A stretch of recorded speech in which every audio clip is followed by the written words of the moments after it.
gathering in Cape Town ahead of Finance Minister Enoch Godongwana's budget speech, and they want him to end austerity measures. And Ntokozo Khumalo is with those who are giving their last-minute advice to the minister and joins us now.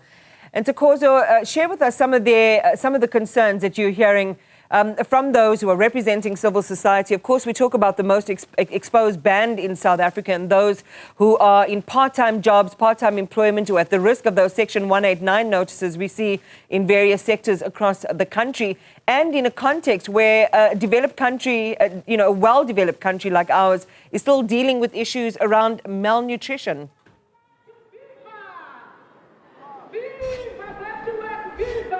Absolutely, Iman, and that's exactly some of the discussions that are happening behind me. I'm just going to move out of shots a little bit, but we are having the representatives of the different organizations, including the General Industries Workers Union of South Africa, unions and organizations that are representing students, healthcare workers, and of course, those issues being the issues that they're outlining right now, that the South African budget is anti-poor because it doesn't deal with the issues that they face. Someone in healthcare saying that they're working in deplorable conditions with poor infrastructure.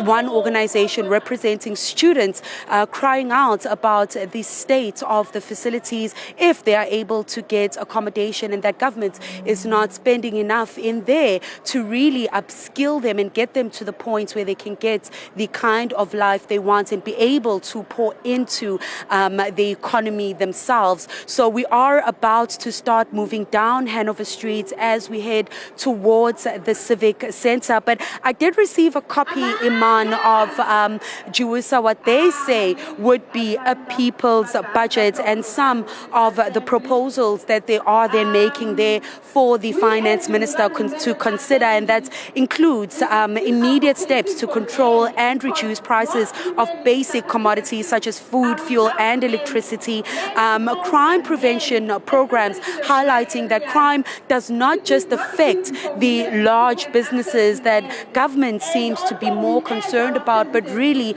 affects them in their own communities as well, saying, they want to make sure that they get done with the protest action taking place here early before the sun goes down so that they are safe when they go back to their communities. Other calls is a break of this anti-poor economic, policies, fighting GBV and the state of femicide in the country. So there's various issues really that the various trade unions and civil society organizations are touching on. I am hoping to be able to chat to either the Alternative Information and Development Center as we make our way down, but we also have the General Industries Workers Union, as I said, that is on standby to chat with me as soon as we start moving. So several grievances really, Iman, making it hard to figure out which one should stand priority, because they all really seem like priority focus areas for the people affected here, Iman. But in about a few minutes, as I just said, we are going to start making our way towards the Civic Center, and we'll hear a little bit more on what the organizations propose the National Treasury should be looking at to make the budget a little bit more people-friendly. And I'll give that update a little bit later on, Iman. Before I let you go, Ntokozo, it's great that they are providing a counter to what they want the Finance Minister to focus on. But if they haven't spoken to him or been in the room and consulted with him yet, this is just a piece of paper that exists parallel to what we're actually going to hear later. What is your understanding of how the Finance Minister and his team engages with interest groups and people who have a really strong opinion and also have a very strong base on what they would like to see represented in the budget? Do those two worlds ever intersect?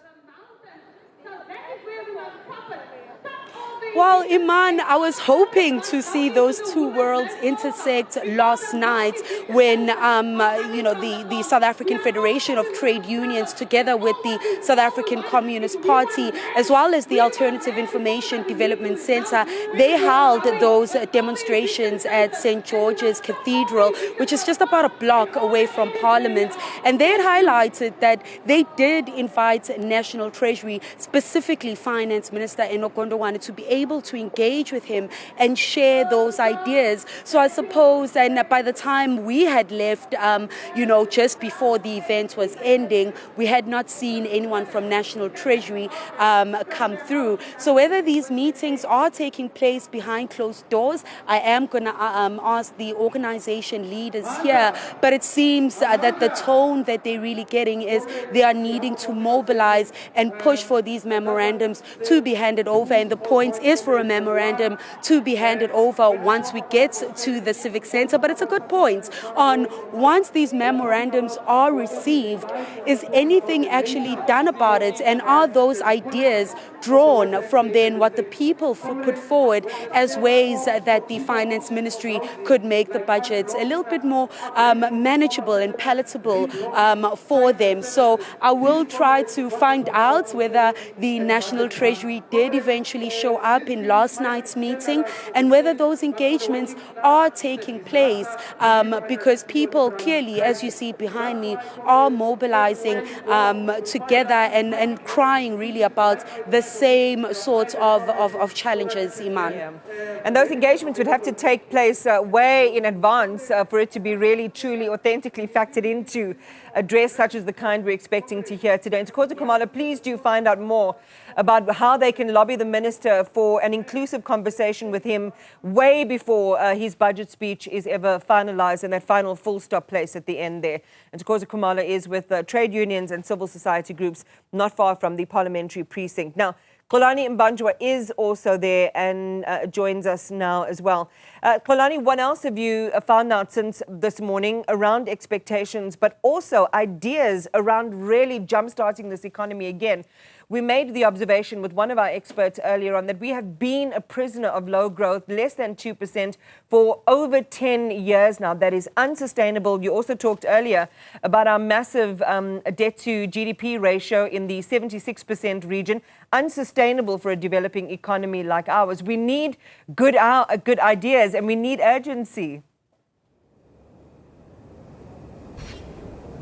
Iman, we do have good ideas. It's just that this country, as you know, has been criticized for a lack of implementation. And on the issue of a debt to GDP, that's not really a big issue if there is real economic growth. We should be growing at just above 3% to 4%, but we should be aiming for something like 5%. That's some of the observations of the political parties that we have spoken to here. But I'm now joined by Mark Burke, who is an DAMP. My apologies. The Government of National Unity will do that to you. The DAMP and a member of the Standing Committee on Finance. And he joins me now. Dr. Burke, thank you for your time. My apologies for saying DANC, but I wouldn't be wrong to say that if this particular budget speech disappoints and doesn't live up to expectations, it's not just Enoch Godongwana's budget speech, it's the whole GNU's budget speech, because you are all in the same government. Definitely not an ANC MP, especially today. If the proposed ANC VAT increases take place in the budget speech today, the DA will do everything in its power to oppose that. I think it's important for South Africans to understand that the minister does not have a dictating right of what goes into the budget. It's a parliamentary process, a number of bills have to be passed, and the ANC has 39% of the seats in parliament. So they will need the DA's support, and proposed tax increases does not meet that requirement for the DA to support. When it comes to proposed taxes, that's just a response to what is needed, more revenue. Money is not coming in. So what would be your proposal as the DA in terms of plugging that revenue gap? Because we are borrowing every day on a daily basis, at least a billion rands per day. That's what it amounts to collectively. If not taxes, then what? That billion rand you mentioned is what we're spending to service the existing debt. It's not even what's proposed to borrow more. The fact of the matter is you're right. We need revenue, but for us to have revenue, we need to grow the economy. We need to be creating jobs. We need to let loose our ports. We need to get Cape Town from the worst port in the world to being one of the best ports in the world. Same thing goes for Port Elizabeth, same thing goes for Richards Bay. We need to get our rail infrastructure working, and we need to get Eskom into a state where private producers can contribute to the grid and earn revenue for doing so. When we do these things, when the economy grows, there will by implication be tax revenue. But the solution is not ANC VAT increase that burdens the poorest South Africans more. Is that what we should expect? Because the 2% VAT increase has been bandied about. There's been speculation that that might be announced by the Finance Minister this afternoon, although a lot of work would have taken place already. That is quite regressive, and that would be hitting the poor and the working class even more. Absolutely. So the DA is saying no more ANC VAT increases, definitely not 2%. Kusatu is saying the same thing. The Commissioner of SARS is saying the same thing. So the question then arises, who in the ANC thinks that this is a good idea? We cannot have these tax increases if Africans can't afford it. And if what we hear today is that the VAT basket would be slightly expanded, the best analogy there is giving somebody a helmet and then hitting them over the head with a cricket bat with these VAT increases that are being proposed. So in terms of, lastly, in terms of things such as unemployment, infrastructure for municipalities, what is your proposal, or what would you like to hear, having also had your own alternative budget for many years now? I think it's a great question, and over the last day we've put our minds together and we've proposed the equivalent of at least 1% in VAT increased revenue in spending cuts.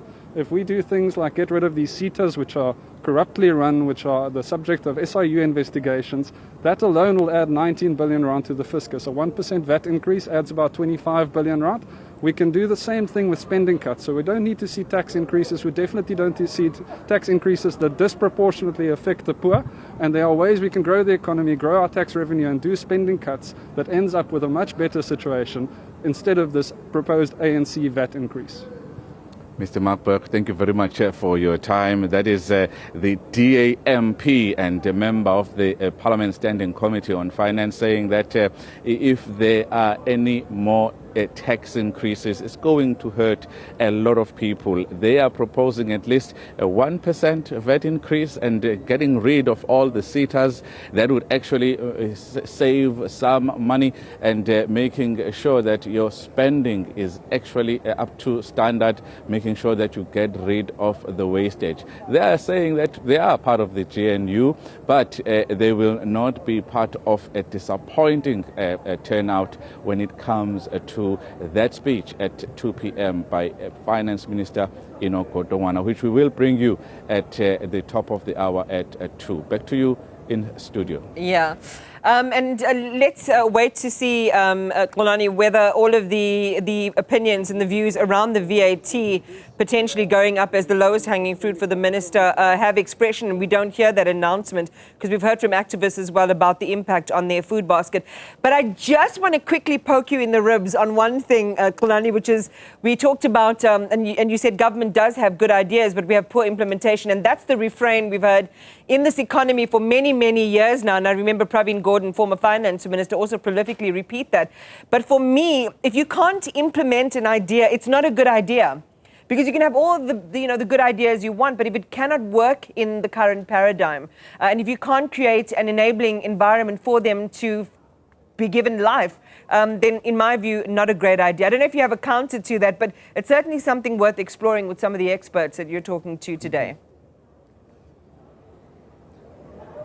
It's certainly something that I want to explore because many people have actually described South Africa as being a Ferrari, a top car, but it's being driven in rough terrain and backwards, and it's not being taken care of and well managed, and of course it's not going to give you the output that it is required and expected. It's the same thing if those who are not only implementing, those who are actually managing some of the things that are working are not doing them up to standard. And this is what has come out from ACDP, BOZA, those that I've been speaking to on the sidelines. This is the outcome where you will find that you have a high budget deficit of 300 billion rand, and you are now forced to find money somewhere. I have to just correct myself. I had said earlier, Iman, that the DA has proposed a 1% VAT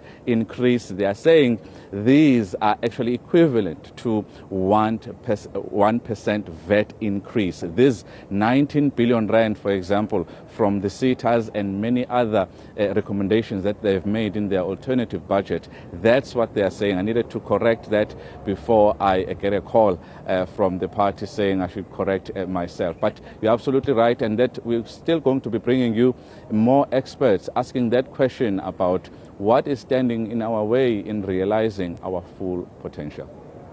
All right, Xolani and Mbanjwa, thank you very much for the correction, and you can sell me on a car analogy any day.